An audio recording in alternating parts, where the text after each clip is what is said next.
Okay, I hope this looks good. Charles Darwin was the first to officially describe the theory of evolution by means of natural selection, but there were other people who had been working on this for centuries.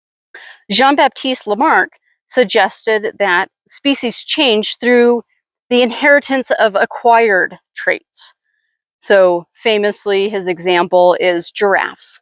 So parent giraffes have to stretch out their necks longer to reach the higher leaves. Therefore, their children are born with longer necks. But since Gregor Mendel described the patterns of inheritance, and other researchers were able to build on his work and describe how chromosomes move in cells during the process of meiosis, we lost support for Lamarckian evolution, that traits are going to, and acquired traits of the parents are going to be passed to their offspring.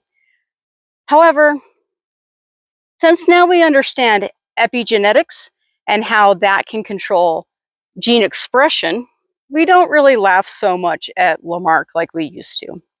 Charles Darwin was the first to officially publish anything about natural selection being one of the mechanisms that causes evolution, resulting in the diversity of life that we see around us. But he was not the only person that thought of evolution by means of natural selection.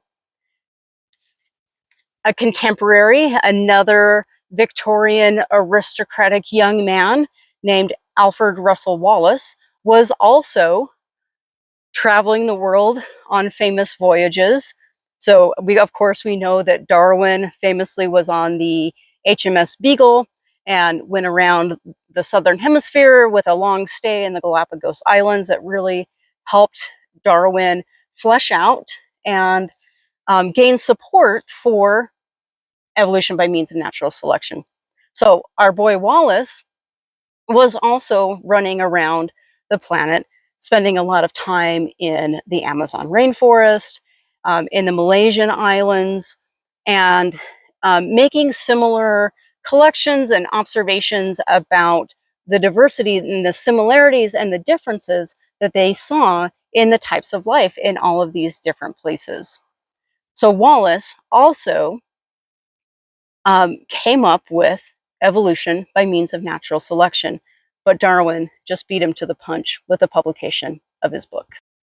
Both Darwin and Wallace described three criteria that must be met in order for natural selection to occur. First of all, the traits must be heritable. You must be able to pass those traits from parent to offspring. Second, there must be variation in the traits amongst the offspring.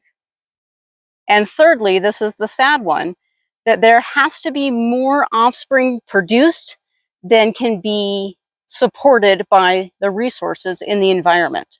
That's going to lead to competition amongst individuals, meaning that there's going to be some traits that are going to be better suited to survival in that given environment